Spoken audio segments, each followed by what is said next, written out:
14, 15 years. We know the police are corrupt, largely.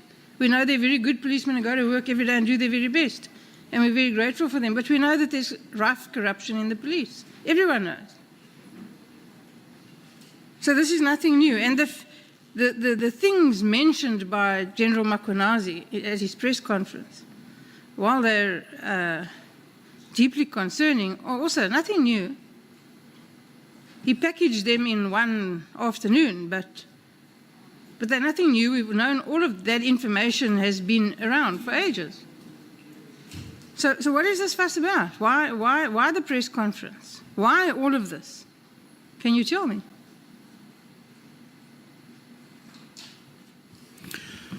That's, thank you very much. That's exactly one of the intriguing questions that we have to grapple with, both internally in SAPS, but also in Parliament in general, in the whole public. That there are things that are refusing or resisting to change.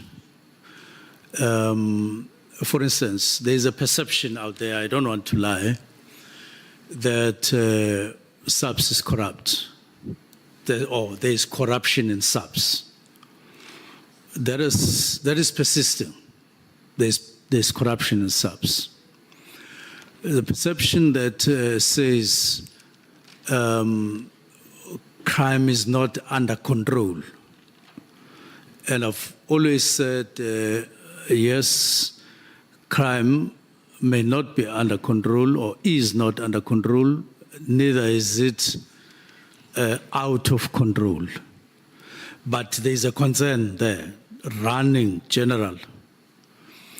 And I did, in my interactions with police, say the character of crime in the country is also featuring certain specific geographical areas in each province, known people or groupings of people, as an ongoing characterization of criminality in South Africa.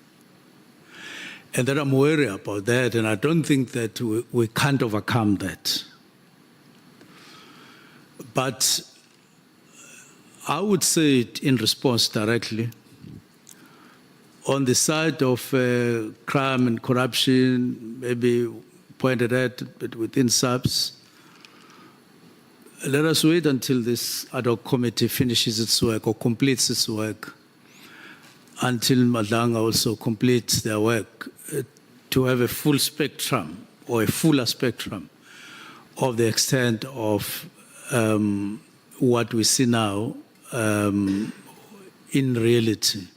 And I believe that we'll see a particular extent, and we'll then be able to say, let's then apply our mind to say, what do we do with all of this in terms of extent and depth? But it's a concern. It's concerning. There's hardly a day you hear when there's hardly a day that passes without you hearing of this corruption or not corruption, that omission or not, and so on. So if you are sharing a concern with me, I'm sharing also, I'm saying that I share that concern. And at some point, maybe this time around, we need to bring or minimize these concerns substantially. Otherwise, it can't be a permanent perception and a permanent feature that people have these problems and concerns around South African Police Service. Thank you, Minister. Well, you see, that's part of the problem. Part of what I'm asking you is really, why now? We've known about this for more than 10 years. I've known about it, you've known about it, everybody in this room has known about it. And the only people who don't know about it are people who clearly live under a rock. And so it can't be the job of South Africans, can't be the job of this committee, it can't be the job of the Nhlanhla Commission to tell you, and in fairness, you're a new appointment, but you're the minister, you must take the heat. to tell you and the senior management of the South African police how to deal with crime or what the problems are. Why don't you know it? Why does your management not know it? Why is there no discipline in the South African police service? Why is crime intelligence such an inordinate, absolute mess? And why hasn't it been fixed? We wouldn't be here if this had been addressed when it should have been addressed. And why hasn't it been? That's really my question. Well, I believe that everything has its own time. Maybe we must agree as a country that it is time we all set about correcting the wrongs. Because the problem with asking an open question like that is that not only are we adults here, but we are leadership of the country or part of leadership of the country. If people get to know that we are asking what they are asking, they will lose confidence in us, and we shouldn't make it easy, and we should make it possible for people to lose confidence in us. This is Parliament, and there are other institutions. We may seemingly look like we are fighting here because there are questions and answers, but I want to believe that above it all, in the upper part of our brains, all of us here, we're concerned about our country. We want these wrongs to be corrected in a manner that is correct, so that at the end of the day, we have South African police that all of us are proud of. All of us are proud of, and I believe that it is possible. It can be done. We just need inner resolve. We need to do things differently. And I believe that part of what I tried to do up until getting to leave, we were trying to grapple with some of the root causes and the root problems in SAPS instead of just accepting what is there. We set ourselves a target to say, let's change this. This is changeable. For instance, even though, crimes like are being perpetuated in the 4 provinces are in part a reflection of the problems that the country is undergoing via suppressed economic growth or slow economic growth, and therefore people turning this and that. But the majority of the people in South Africa are law-abiding. They are good people, even as unemployed as that. I'm sorry to interrupt you, Minister. I've got limited time. Just a moment, Honorable Breitenbach. If when you speak, on the screen we see there is a tag behind you which is giving you a spirited competition.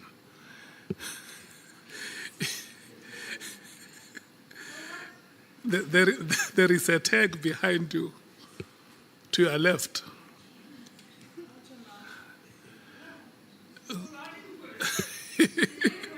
Everybody knows what party I'm from. I have no difficulty with the tag behind me. Yeah, if anyone thinks I'm from El Jamar, then they're also living under a rock. You can proceed. I just wanted to bring it to your attention, and if you are comfortable with it, I'm very comfortable. Everybody in the whole world knows I'm not from El Jamar, nor will I ever be. I'm sorry to interrupt you, Minister. I have limited time, and so I don't want to enter into a discussion with you. Maybe at another time it would be interesting, but today I want you to answer my questions, please. And I want you to do so concisely. Okay. So please listen to the question and answer the question, and only the question. We can have a discussion at another time. I'd be very happy to do that. Okay. So I want to know from you why the South African police is in the state it's in. No discipline, no authority, generally speaking. I'm not disputing that there are policemen who do their job. There are. I'm not disputing that the majority of policemen are quite likely good, honest people who go to work every day and do their best. But generally speaking, there's a serious problem with corruption in the police. There's a serious problem with a lack of discipline. There's a serious problem with lack of authority, and crime intelligence can only be described as an unmitigated mess. And I want to know why this hasn't been addressed in the last decade and a bit. I don't want to know about how we all feel. I think we all know how we all feel. And I just want to tell you that if you think most South Africans have got confidence in the South African Police Service, you're wrong. And if you think most South Africans think crime is under control, you're wrong. Well, I don't have a straight answer why it has been like this for the number of years that you're talking about.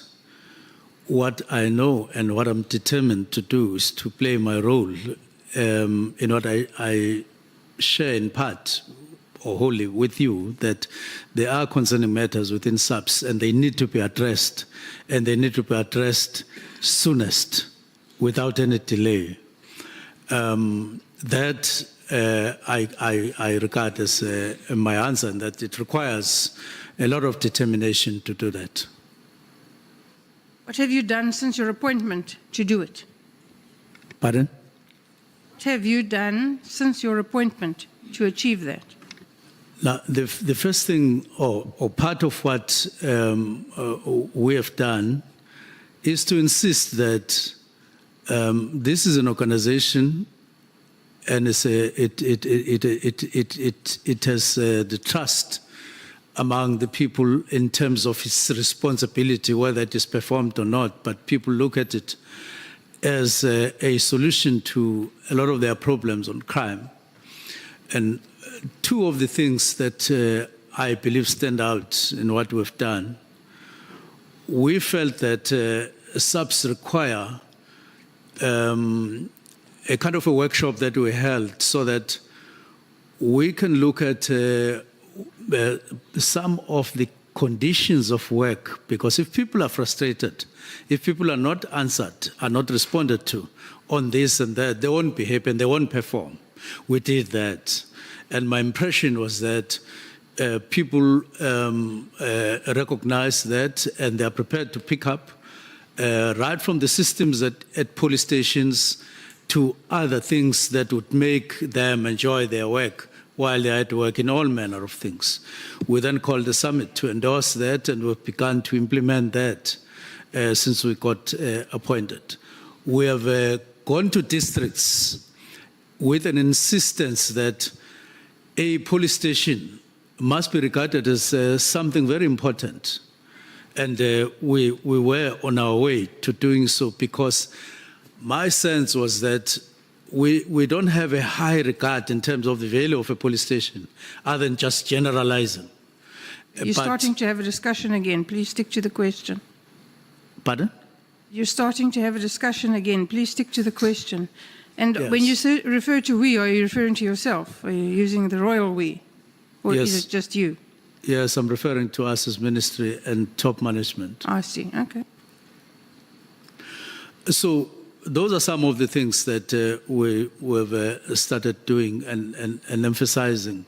That let's do the work, let's make sure that all the units are able to do their work, and then we restructure. We're in the process of restructure. I was quite happy with the outcome of our engagement. Like I said, the creation of a new division, like I said, the implementation of the new structure was promising to me, because those were practical things that you realize, if implemented, would be able to deal with some of the problems that we have. Because at the center of everything is when people feel safer and safer, instead of them feeling more and more vulnerable, which I believe was a trend that we needed to cut.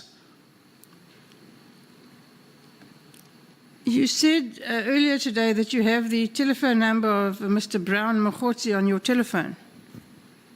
That I have the cell phone number, yes. Why? It's because I've known him from 2017, and I've been using that number. Why have you known him since 2017? And what do you use the number for? Why didn't I? Why have you known him since 2017, and what do you use the number for? No, we're just talking... About what? Look, let me explain Brown Mkhwanazi. To me, there are more and more things that are coming out that I didn't know about Brown Mkhwanazi. I knew him just like I got to know you. Nothing else. Just know you as a member of parliament. Then we go on. And then in the course of time, especially recently, I got to know things that I never got to know when there were no current problems. And which then put that question to say, so why would Brown say he's at Lusisi with me and create that impression when it's not? Why would he take a posture that whatever he says to other third parties, it is because he has had a discussion with me and so No, on? Minister, that's not what I asked you. You must please listen more carefully to the questions, and then we'll get done so much more quickly. I asked, what do you talk to him about? Why do you need to use his cell phone number? Not about what he says about you. I'm not interested in what he says about you. That is part of my answer. That's part of my answer.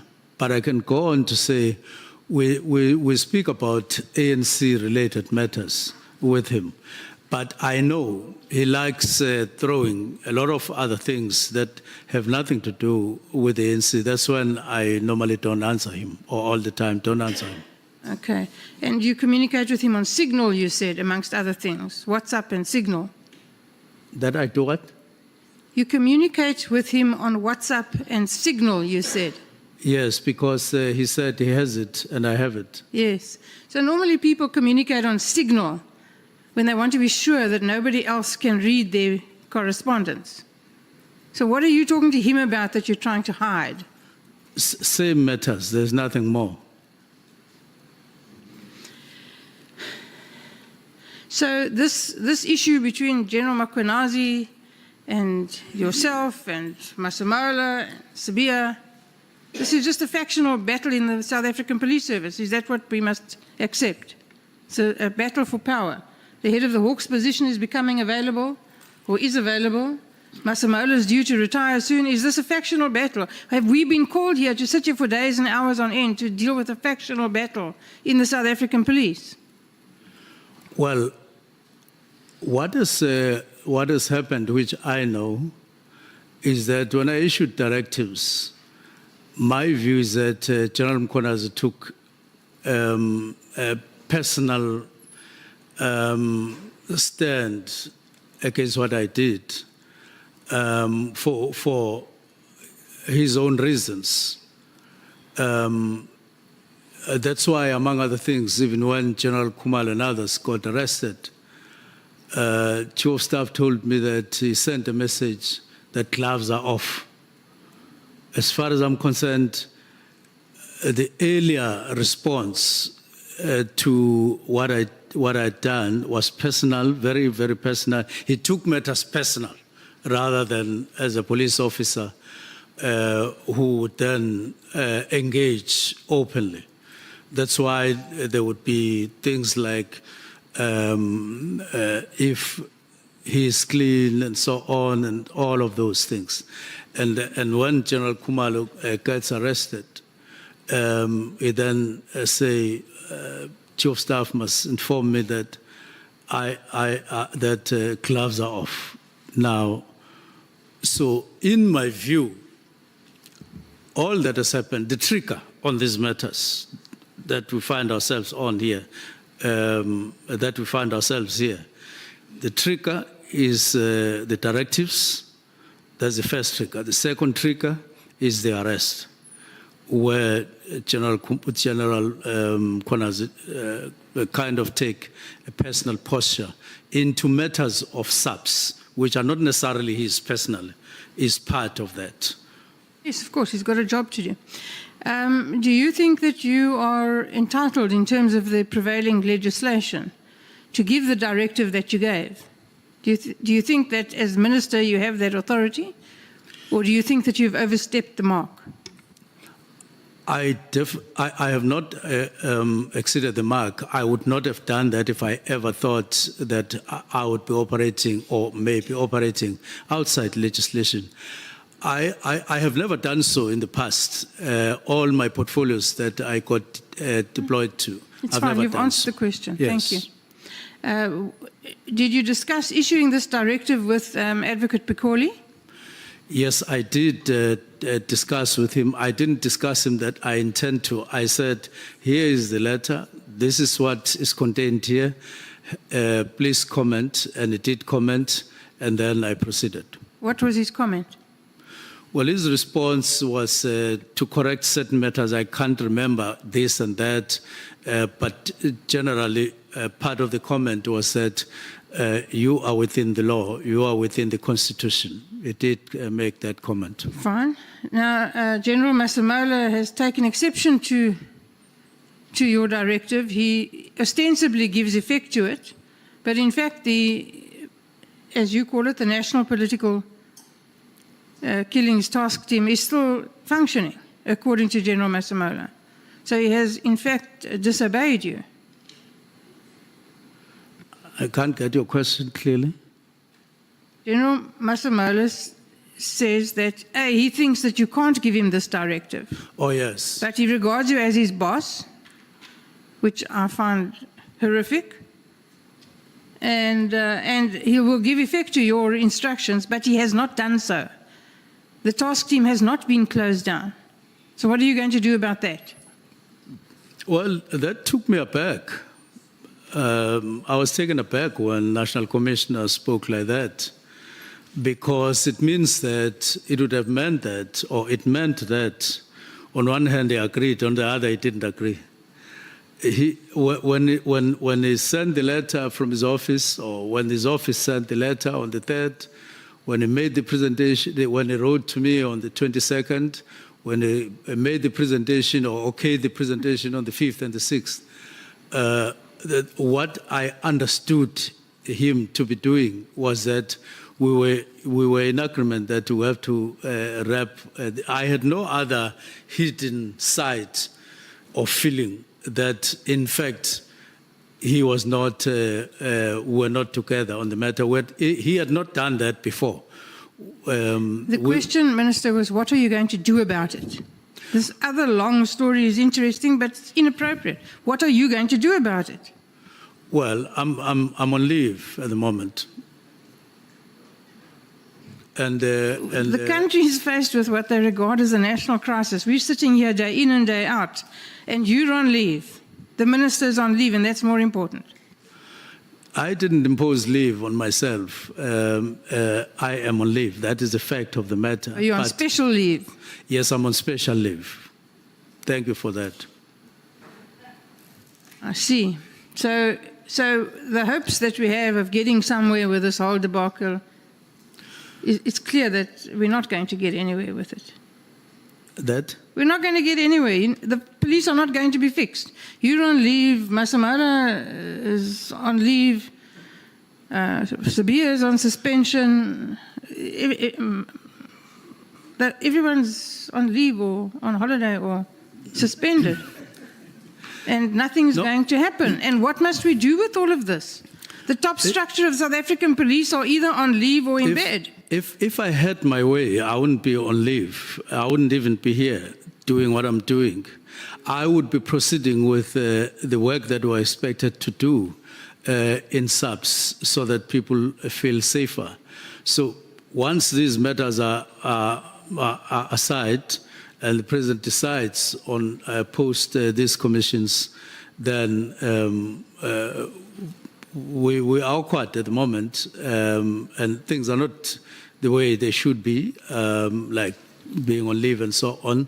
But as I say, my wish is that I was carrying on with the work, implementing the structure and fighting crime. If we're going to be waiting for the President, Minister, then we all know that we're going to be waiting a very long time.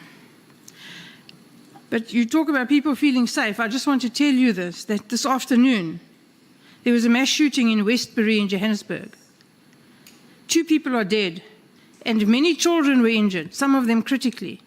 Nobody feels safe. And how does that make you feel? It's a sad matter to get those news. And And in police in South Africa, together with ministry, I know that you grapple with issues on your conscience that had you done this, possibly this would not have happened.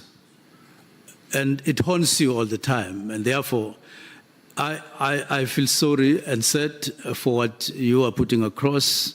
But the main thing is the sooner we get over this, the better. And there are more other ugly incidents that have happened as well. And all of them, those that are said, we feel they are a letdown to the country. Let me tell you what I think the problem is with the police, Minister, and then you can comment on it. When General Masemola was here, he is the only general in the South African Police Service. Everybody else is a Major General, Lieutenant General. He's the only general in the South African Police Service. He's the head of the South African Police Service. He walked out of the room we were sitting in at the Good Hope Chamber to go and chat to some of the police who were sitting around there. I don't know what they were doing. There seemed to be an inordinate amount of police sitting around not knowing what they're doing while everyone is here.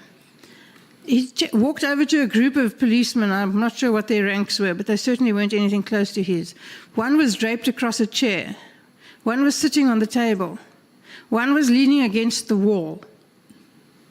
And when the only general in the South African police approached them, not one of them even stood up straight, let alone came to attention. Now, what do you make of that lack of discipline, lack of authority? There was no reaction from General Masemola. He accepted their disrespect without even batting an eyelid. Well, I listened to you when you were speaking to him about who is the boss and all of that. But what I felt was that there's no inclusion of boss in the Constitution and all of that in the legislation, in the legislative framework. But this is to say, General Masemola is the only general, as you say. I agree with that. It's the climax. If this is the best and this is the only thing, then it would mean that we do have a problem, or South Africa does have a problem. So there's room, from where I sit, to do quite a lot of improvements. And we have pointed some of those out to General Masemola. You mentioned, it may have been yesterday, all these days morph into one, it feels like a lifetime, about a particular clip on the tape that you referred to that demonstrated that you were in fact threatened. Now, you haven't been able to produce that. Why not? No, I have explained. You may take, you may not take the explanation. General Mkhwanazi had a conversation with Chief of Staff on the 2nd of January. And one of the things they spoke about was to say that if Minister is clean while he was Premier and so on, so he can go on with the directives. I know what he said. I want to know why you can't identify where it is on the tape so that we can hear it. No, at that time, he had not started recording. He only started when they continued with the conversation in other days, like on the 3rd, on the 4th, and on the 5th, but not on the 2nd. Thank you, Chair. I'm done. There is something that you must clarify, Honourable Minister, because you now say that at the time the recording happened, the part that the Honourable Member Breitenbach is asking you about was not recorded.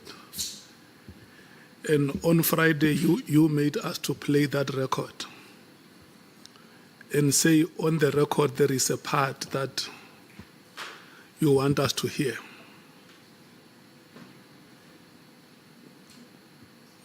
Which statement do we take?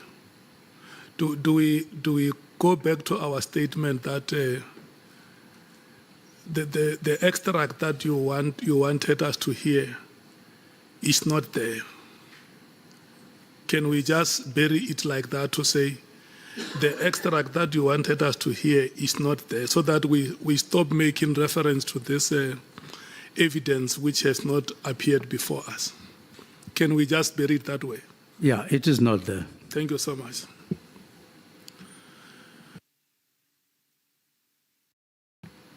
Honorable Nomvalo. No, just a follow-up question, Chair, on that question that we have just asked. When did the minister learn that it's not there?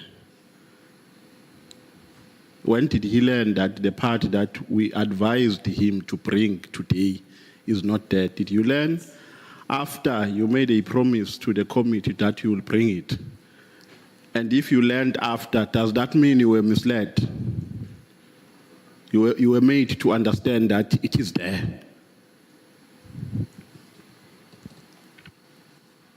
I only got to know that it is not there after. Now, whether you were misled or not... No, Minister, let's leave it there. The extract in question, if there was an intention that it must form part of the documents presented or the materials presented before the committee, unfortunately, it cannot be because it is not available. And in this way, I think, like it's your statement that let's bury the matter. That evidence is not before the committee.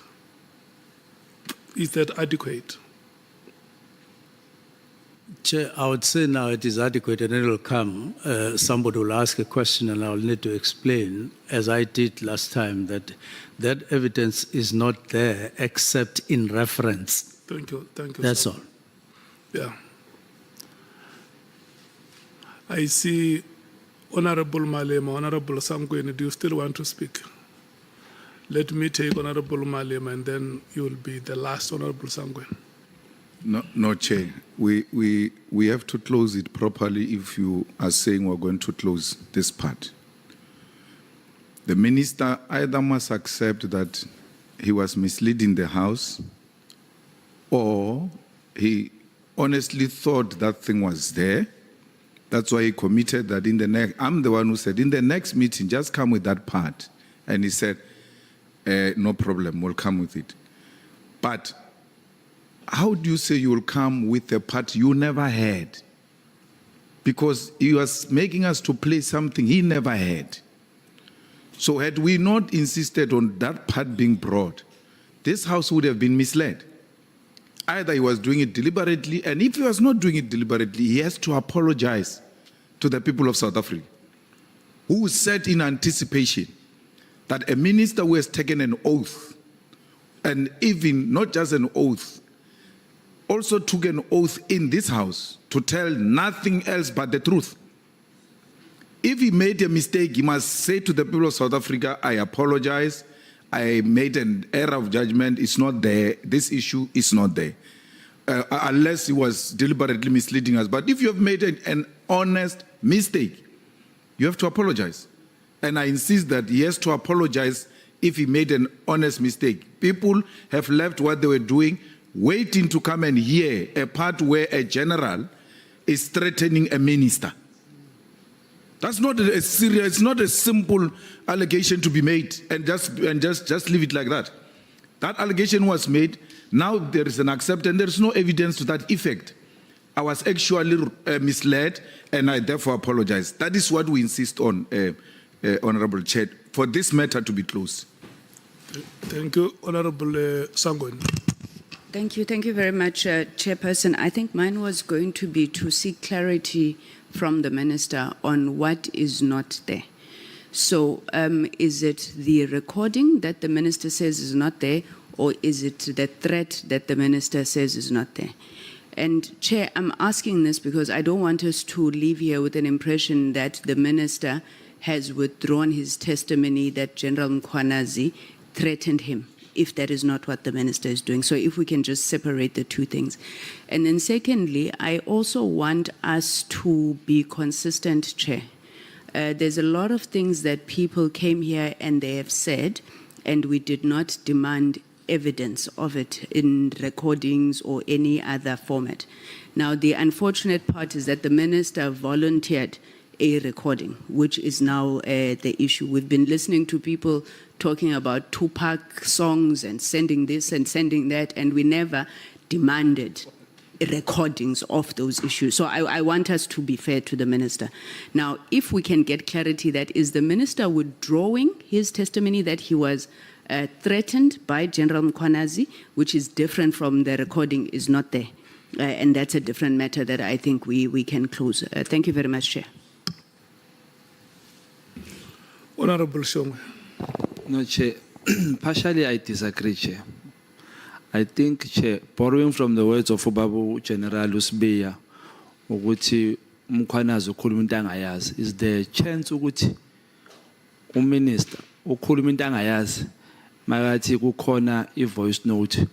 And when you say kukhona i-voice note, ukhuluma ngento elalelile wayizwa ukuthi ngiyizwile i-voice note. So I don't think it will be acceptable kimi for minister to say I withdraw, I wasn't sure ukuthi ikhona or ayikho.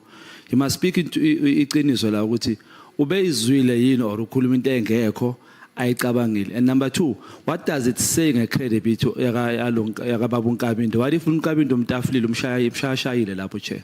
So I think asingayenzi belula, Chair, and sisebenze ngo-withdraw, I withdraw that. No.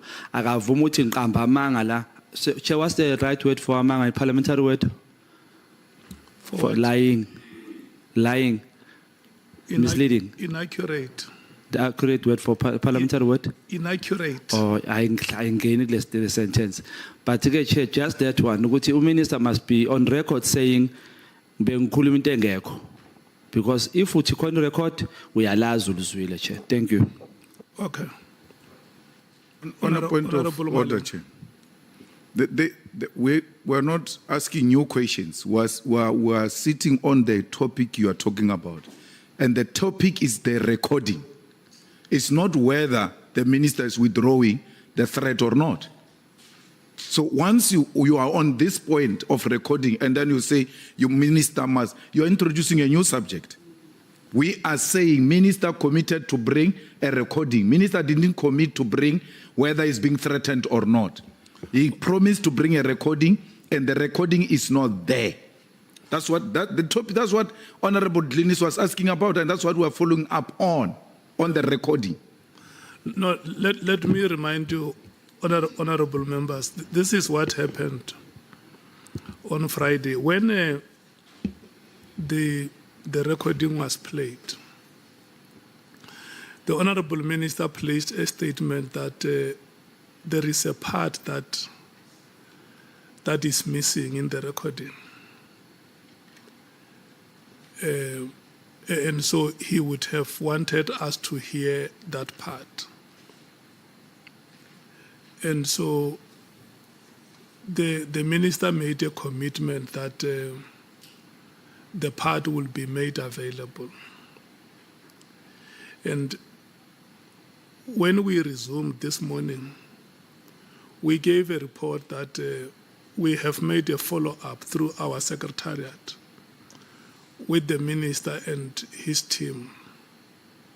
And the extract that he himself would have wanted us to hear is not there on that recording. And during the proceedings, the minister have admitted that that part is not there. And that is why my view is that we must desist from asking him questions on that evidence because we will not get it. It is not there. He has confirmed before this committee. And the part that Honorable Member Malema is saying is that, Honorable Minister, because you made a commitment, you might have made an honest mistake that you committed to bring that extract, hoping that you will have it readily available. And it's not something that you can be crucified for. If that thing is not available, you just say, look, I was under impression that it is available, and it is not available, and for that I want to apologize. Then we bury the matter. You don't appear before this committee as a suspect. You appear before this committee as a citizen who will help us to deal with whatever difficulties we are facing in the South African police services. And I think that is how we should proceed. If that extract is not available and you honestly believe that it will be there, it is not there. Where I come from, Baro Posho, it's a Mayalamakatish, you know, when you operate a machine, you may end up making a mistake because the machine is not a human being. Once you press on, the machine will run. It will not say to you, but you want me to make a mistake. Point of order, Chair. Kahle, Chair. Please, Chair, siyacela. Mo tswang teng. Ba o botsa straight hore ntho e bolelang ha eyo.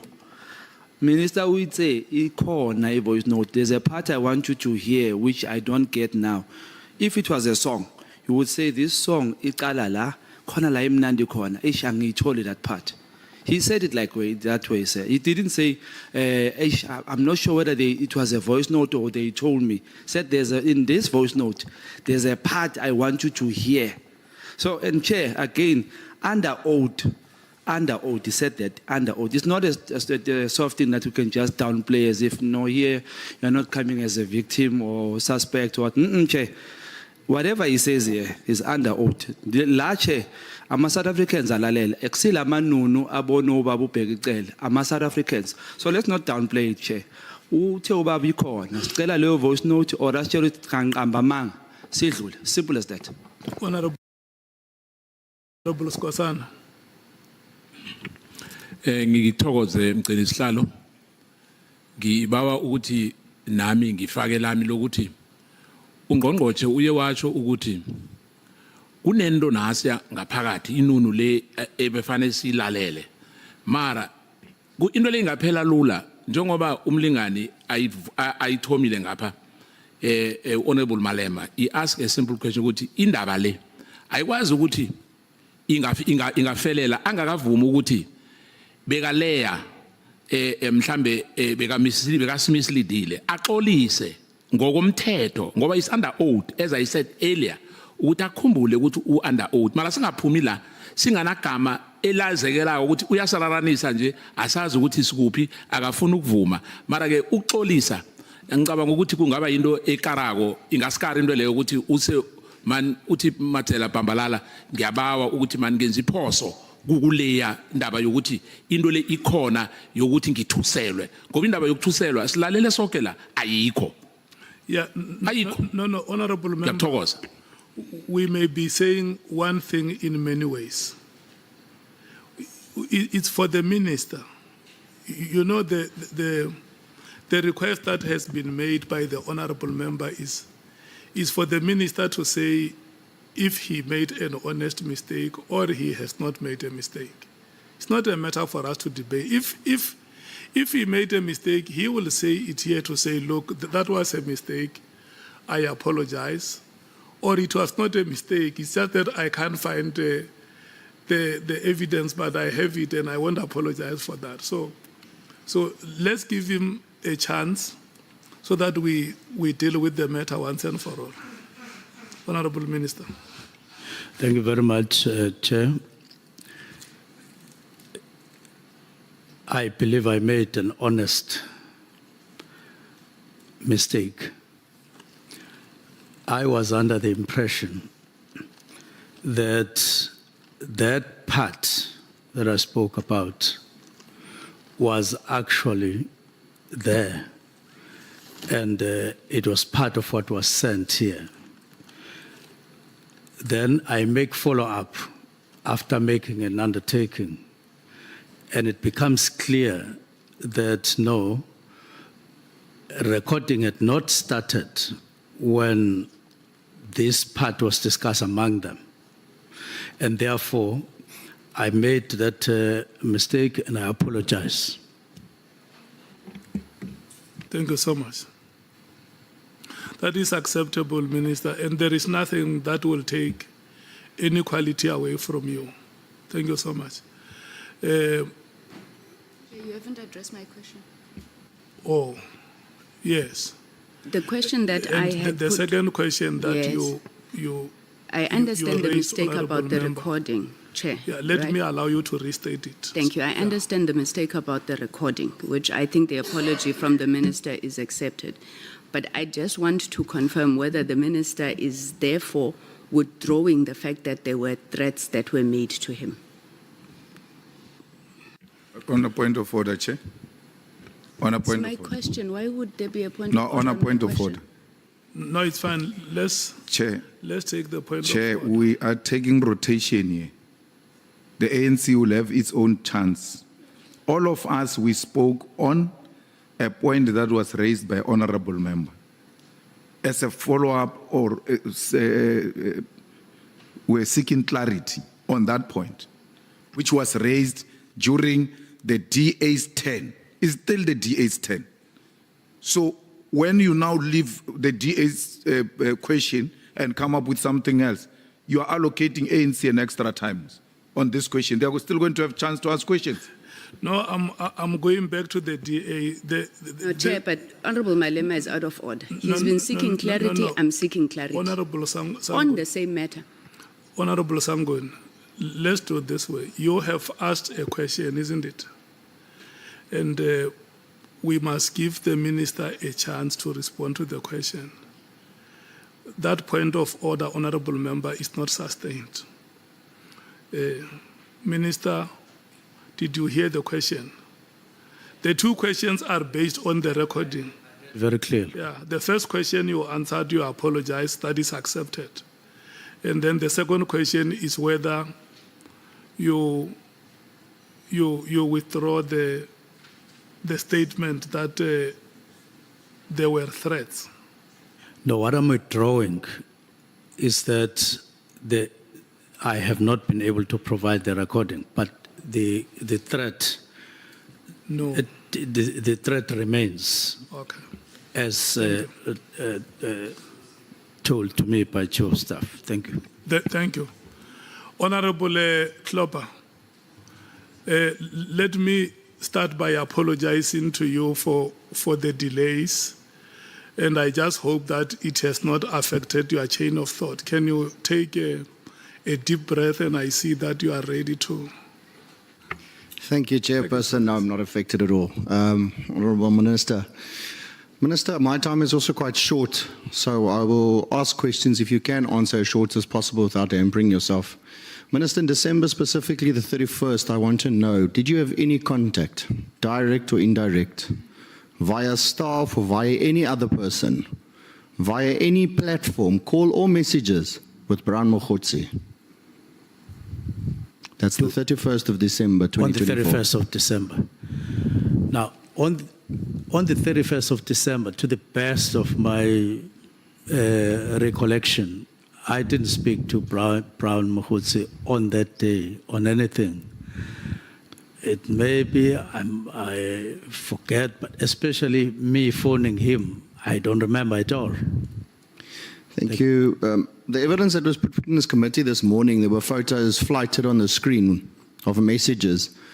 And in those messages, between the messages, they showed 2 calls. And if I recall properly, it was between 10 and 11 on the 31st. Did you not see that? That's what I was asking to see, and I didn't see messages on the 31st. Not messages, it was 2 calls. Yes, those 2 calls. All right, it showed an incoming call, if I saw it correctly. Coming to Chairperson me. Yes, so you're saying you don't recall these calls and you didn't have any conversations with Brown Mkhwanazi on that day? Not that I recall, but if there's a record like that, I'll need to check and satisfy myself that it is there. But I don't recall calling him on anything. on the 31st, or him calling me on anything. Right, Chairperson. What I noticed this morning that there was calls made. As I said, there were 2 calls that I could recall, but you are saying you don't recall them, so obviously you won't recall any conversation that you had with him, and you have said you have no, to your recollection, any calls with Brown Mkhwanazi. I would just like to find out, Minister, then, in your office, who had the authority to share any non-public, to share information of ministerial decisions or diaries with Mr. Brown Mkhwanazi? If you can give their name, surname, title, who had that permission? Could I get the question? I asked, is anybody in your office authorized to share any ministerial decisions or your diary with Mr. Brown? If they are, they're just their names and their details, please. Not that I know. I don't know anybody who shares either ministerial or departmental information with Brian Mkhwanazi. How do you believe then Brown Mkhwanazi was able to message Vusi Nhlanhla about the dockets directed to Sibia the very next day? And again, following the evidence that was laid in this commission today, there was a call between you and Mr. Brown on the 31st. How did he get the information then? Which one? Of the disbandment and the messages that went to Sibia or to Nhlanhla, saying that the dockets are on their way to Sibia. It would be Brown Mkhwanazi himself who would be able to tell it all, to say how did he get to know, and I'm quite worried about that. How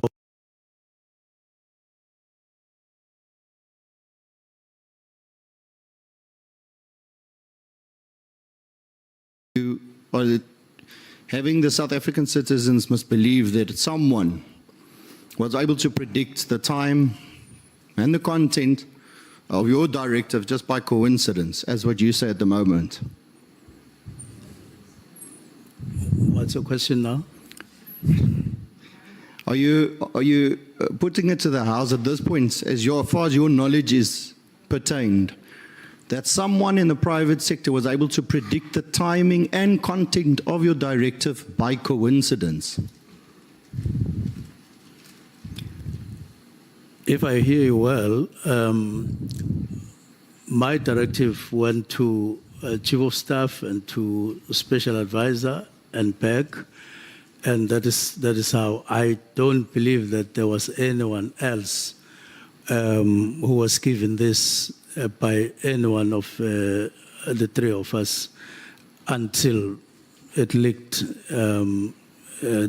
but I did say that when I sat down with the Chief of Staff, he did speak about him sending the letter to the PAs of their principals in the management. So I wouldn't know what then actually happened, but what I know is that at the time of writing, correcting, confirmation, I'm pretty sure that there was no one involved at that stage. Thank you, Minister. Until after the letter went out. Thank you, Minister. So either your office, that of the NC, or the PAs leaked this ministerial decision. Maybe South Africa now has a Cleveran comrade. Which reality should this committee accept, Minister? I'm trying to get your question. Chairperson, I said either the office of the Minister or the office of the NC or that of the PAs leaked a ministerial decision. Are South Africans expected to accept that they have a clairvoyant comrade? And I'm asking, which reality should this committee accept then, Minister? No, I would count down or discount the ANC office because it has nothing to do with the letter. And the NC, not the ANC, the NC, the National Commissioner. Oh, sorry, Minister, not ANC. Oh, the NC. Yes, somewhere there was an error or there was a leak somewhere. It would be interesting to find out exactly where. It would be very interesting. Minister, before anyone closes a task team of this nature, I'm sure that, especially of this magnitude, as it was, mandated by the President, I'm sure one applies one's mind very thoroughly. You consider work studies, mandates, financials, spread of dockets and provinces, and whether the structures as named is performing its intended function, which I'm sure you did extensively. Am I correct? Yes. Minister, you referred to the PFMA saying that it had no budget of its own and no valid funding authority post-2022. It is one of the reasons that prompted you to disband it. Is that correct? That is correct, that they were doing, especially after 2023.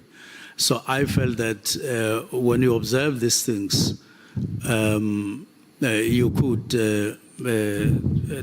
spend or bring the operations else. PFMA, is that correct? Yes, that I also looked at that matter to say, if you have no assessment that you do to justify the further existence, but you justify funding, in terms of standard operations on projects, it may fall outside those standards, those procedures, and therefore it got me concerned. And I believe that that funding that we continued with would have been would have left a question mark. Minister, then every cent that was spent on the task team after 2022 should have then appeared as a regular expenditure in the SIPC audit reports, as the task team was never extended and that the funding was then essentially being approved for something that didn't legally exist. Did I understand you correctly when you said that? Yes, after 2022. Correct. So the Auditor General reports of 2022, 23, 23, 24 don't show such entries, as far as what I'm aware, specifically to the task team. So I want to know if it does or does not reflect this irregular expenditure directly, and if not, why not? No, these matters, if I hear you correctly, were raised by the Auditor General, but not necessarily pointing a finger at the National Political Killings Task Team, but at the department, saying that there are areas that are of concern to the Auditor General. So, Minister, when the Auditor General flagged these, I mean, because it was substantial amounts that were being approved year per year from 2022 up until present, millions and millions upon millions. Were there no recommendations made on how to mitigate this expenditure? And I ask this specifically because it must have been, you've alluded now that it must have been flagged as irregular expenditure. Well, after the 31st, I didn't actually specifically deal with these matters with the accounting officer and with the CFO, but I know that CFO, even in 2025, did flag these matters, did write that it's of concern. And I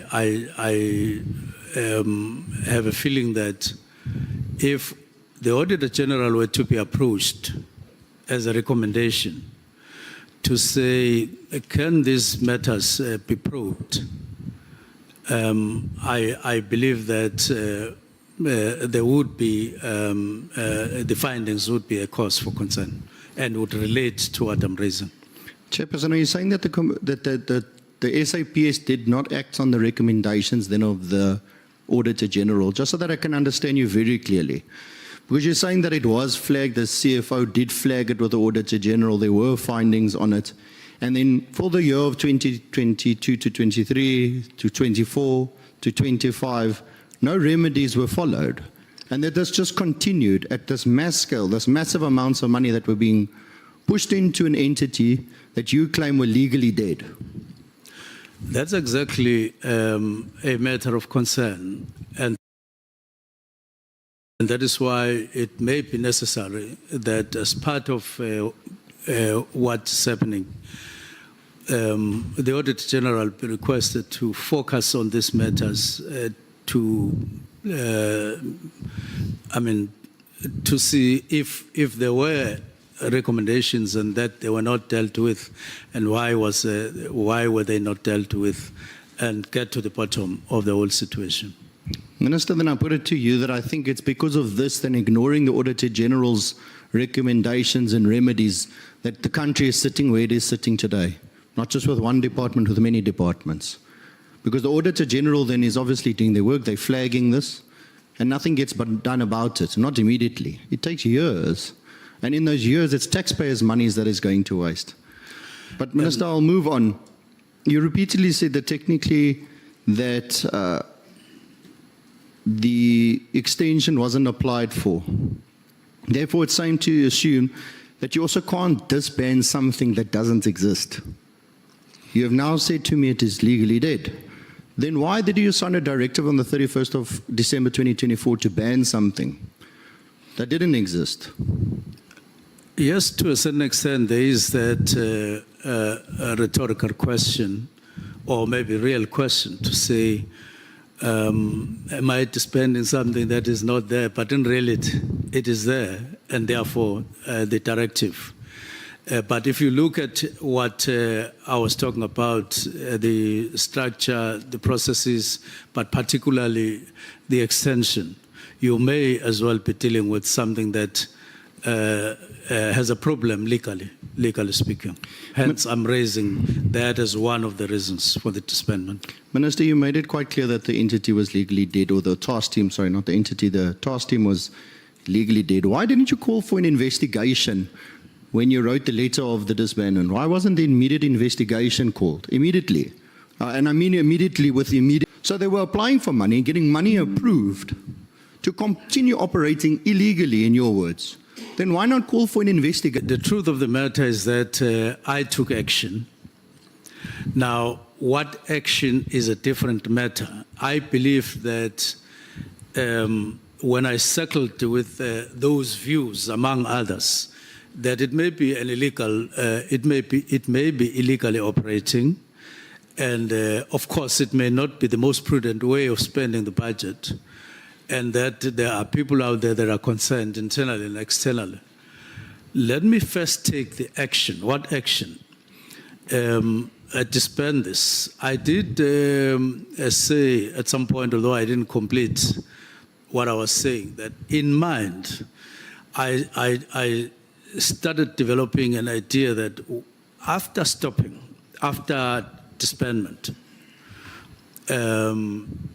or should I say, giving that directive to disband, I thought about a kind of inquiry, ministerial inquiry, so that we sit down, we discussed at length all these matters. And processes were continuing as I had sort of thought, although not on time frame, that there would be a discussion at some point, but if you reach a particular point, you then sit down and say, let's then probe all these matters, and the probe must take this particular kind of format. I had that in mind. Minister, I find it hard to believe that up until the media briefing that took place almost 7 months later, that you didn't have time to call for an investigation into something that you had all the information and applied your mind as you agreed to, that you went through the tips. Probably you could see that it could have led to the same thing that we are talking about, but I felt, let me do it after settling that it is the right thing to do. Thank you, Minister. The directive is starting to sound a bit like sporadic theatre just before New Year's Eve, and the General Sabia to leave the PKT issue to him and General Kumalu, and he would proceed. General Sabia said that he was instructed by the National Commissioner to continue with immediate disbandment, and we won't get into that word again. I do see the issue faced as your directive created some confusion, leaving all the cannot have two truths. National lying, General Sabia says that the National Commissioner is lying. So we know for a fact someone's lying. I would like to pose to you, Minister, who do you think is lying? Is it the National Commission or the General Sabia? That who is lying? Yes, because either everyone had an opposite version of how to execute your directive, the one you issued. Well, the issue of letters and discussions about dockets was at a management level. So I wouldn't authoritatively say who is doing what because I wasn't part of those operational matters myself, and therefore, but yes, truth must be established as to where is the truth and so on. But I'm not in a position to say right now who is truthful, who is not truthful. But I believe that it was not a difficult matter to handle, really, dockets and to speak among themselves, streamline their work and manage the whole process. Thank you, Minister. I pose to you that two of your top generals, one of them is lying. And you have to understand that that is true because they gave opposite versions in this House. And I don't know where you align yourself and how you will go forward once you are reinstated. But Minister, good faith doesn't produce opposite facts. And one of your officers are hitting the brakes and the other officer is hitting accelerator. One thing is for sure, someone is going to crash the truth. Thank you, Minister. Just one thing, Chair. Where are these? I don't seem to recall these messages that you spoke about at the beginning. And I'm sure I'll make an effort to look at them myself. Thank you. Thank you so much, Honorable Topper. Honorable members, we are coming back at 5:30. Thank you so much.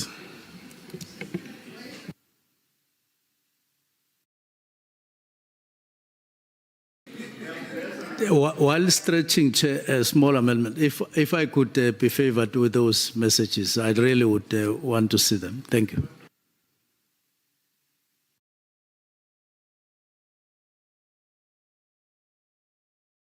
Yeah, when we come back at 5:30, we are taking Honorable Malema and Honorable Mattheys, Honorable Mngango.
We will take Honorable.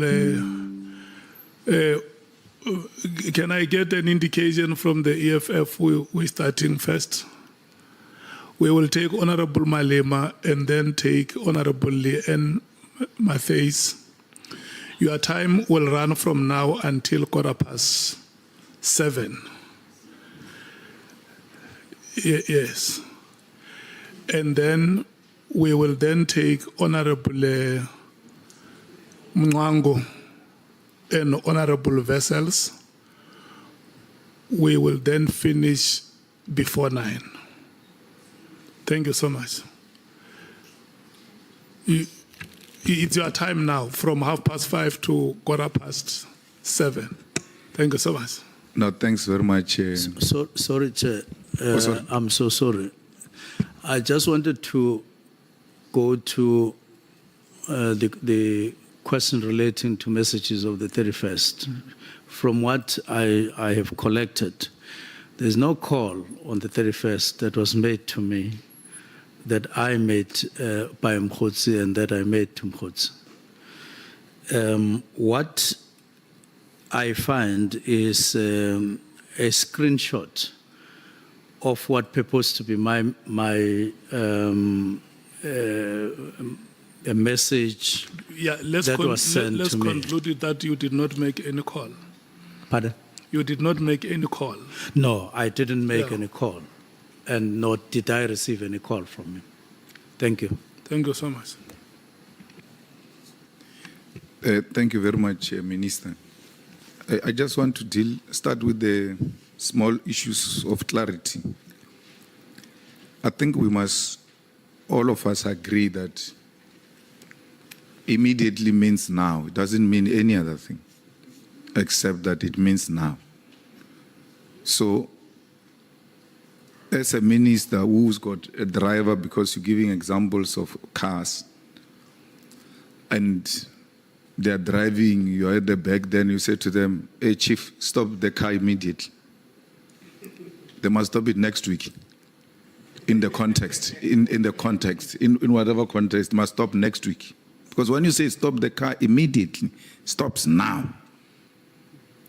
So immediately only means that, doesn't mean any other thing in whatever context. If you say, well, stop the car immediately, and there is no yellow lane or anywhere where they can park, they will be looking at finding a way to stop this car immediately, because the principal said we must stop the car immediately. That should have been the understanding of the letter of the 31st. When you wrote it, you were expecting that must stop now. Can we all agree that that is the understanding? Not that in the context it meant this and that and that. Yes. Chair. Through you. Yes, Honorable Minister, you may respond. The difficulty with that streamlined meaning is that it leaves out what is in the context concretely. The directive doesn't end there. It doesn't say stop now or disband now. It talks about a preliminary report, which I don't believe, I respect your view, but I don't believe we should remove the preliminary report. I don't believe we should remove the UNESCO meeting where same was going to be discussed as per one directive, because it didn't come in any other day. It came on the same day in the same directive. So, yes, I can't say immediate doesn't mean now, but in the context in which it was said, it has a context which gives it that kind of meaning within context. So when you say they must stop immediately, and then what was the thought about what's going to happen to the dockets? Yes, it was to say, go and prepare, in other words, a preliminary report of this directive because it has to be implemented by them. And once we've looked at the preliminary report, there will be a MINESCO meeting. So that was the thought when I wrote the directive. At the same time as I wrote the directive, it was connected in that particular fashion. And when the dockets finds themselves in CBS position out of CBS instruction, what do you do about it? That would be the subject of discussion of the preliminary report, because the preliminary report is an operational implementation matter with all the implications of the directive. They would then say, this directive means this is what we must do or not do with dockets, this is what we must do or not do with staff, this is what we must do or not do with cases that are on, and all the related matters. They would then include them in the preliminary report, which would give us a way forward. Yeah, but when you hear out of the directive, the dockets are with Sibia. The instruction is given, all processes and all of that. The next thing, the dockets have been removed, including dockets that were ready to go to court, and then are taken to Sibia's office. When that is brought to your attention, what did you do about it? When I heard about that, well, we were going to, either we were going to or we were from the meeting, but I know that it was the subject of the meeting of the 6th, what would happen with dockets. Actually, in that meeting, National Commissioner did verbally say to motivate the staggered wind down of National Political Killing Stars team in the motivation. He said he wouldn't want to see dockets disappearing in the process, and I agreed with him. And he said it's based on experience, and I agreed with him. The only concern I raised was that, well, December 2025, if there's a way of quickening the process, I also said, but even December 25, if there would still be matters in court, maybe we should couch it in a different way so that it doesn't say until the last matter is no longer in court. So we were debating and thinking about that matter. So that's what happened. What have you done when you hear 121, you are a minister, 121 dockets, some of them ripe for court, have been taken from the investigating people, and they are now in the hands of General Sibia or in his office. You hear that. That should be terrifying. And what did you do about it? I hear all of that. What did you do about it in the immediate as a responsible executive for that department? And this is happening out of your directive. Everybody, whatever confusion is there. But the reality is that 121 cases have been taken. Families have not been briefed why their cases have been taken away. Some of those cases are ready for court. It doesn't matter. Let everything come to Pretoria under General Sibia.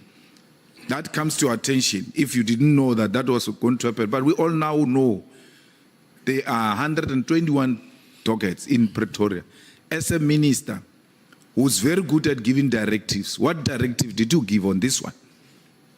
Now, the matter was actually being handled at that time by the National Commissioner, and I took the line that says that they are resolving the matter because there was no standoff. For instance, I asked General Senzo, did you, when these dockets were handed over, was it at gunpoint? And she said, no, it was not at gunpoint. We knew what we were doing, and I took the line that says they are handling the matter. They should be able to resolve it maybe even now as I am talking, or tomorrow, or something like that. I trusted that the matter was being handled by senior people, two divisional commissioners, and then the national commissioner, and also the deputy national commissioner. So I take it the answer is the minister did not do anything, even when this information became a public information, because you were under the impression that the National Commissioner and whoever responsible were attending to the matters, because they were more of operational matters. There wasn't any other way. If you believed and trusted that they are handling it, you wouldn't call a meeting. You wouldn't give a directive because they were already handling the matter. And my trust was based on the belief that they were handling it and handling it properly. That's why I asked that question at some point. So on the 31st of December, everybody is in a jovial mood. You are at home. You are not even in any place. You are home, where everybody is happy. It's New Year's Eve. And you are troubled by the crime that is happening. You're trying to think what needs to happen and all of that. And then you come to a conclusion that the crime intelligence post must be stopped. The advert of those posts must be stopped immediately and all of that. How does that help resolve your problem of crime? Because you are troubled by crime. How does stopping posts help you to fight this thing of crime? No, posts were not going to be, they were going to be discussed at the first meeting as per directive with the National Commissioner. So he said stop until we discuss the matter, which would be in January. And this was the 31st. Now, it is indeed, as you say, everybody else was busy with New Year Eve festivities. And so on. Yeah. But I had not reached the end of processing what I had started and even discussed with deputy ministers. And I wanted, when the year begins, when we go back, we go there full of purpose in terms of specific issues that I had identified. Remember, I had called a meeting, National Commissioner, Deputy Commissioners, and Provincial Commissioner to say, I'm troubled, I'm being troubled. And I was honest. I was being troubled by these matters and so on, and everybody else in the country was troubled. So I was still processing up and down and so on. Why not discuss on the 28th? I was processing, I had not circled. And then I circle at home in a rural area. And then my mind focuses on one thing. We had been all over. I was deployed in Cape Town and in the Eastern Cape myself on Christmas days and all of those things. And I circled for the first time. Then this thing comes together. I start piecing things faster than I had done all the time.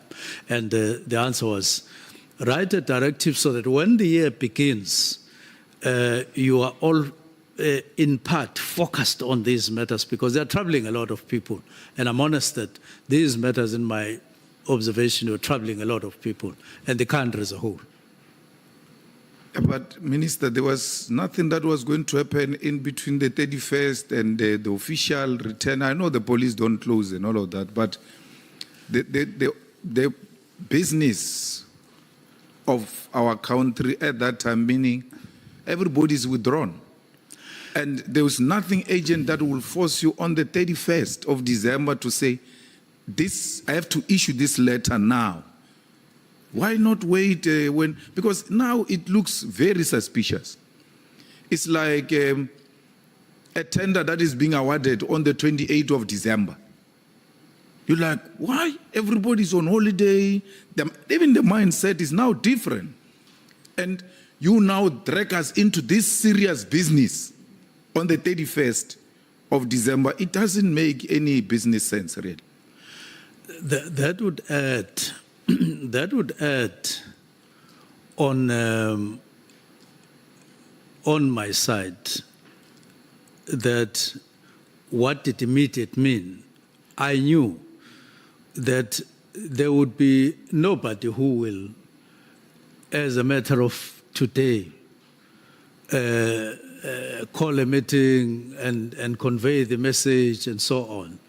But I wanted all of us to have it so that at the beginning of the year, we are able to say there was a directive written on the 31st. And remember, there's nothing untoward about a minister writing a directive on the 31st. It could have been a different directive altogether from this one. It could have said at the beginning of the year, employ people or facilitate or whatever. It could have been any directive within the law.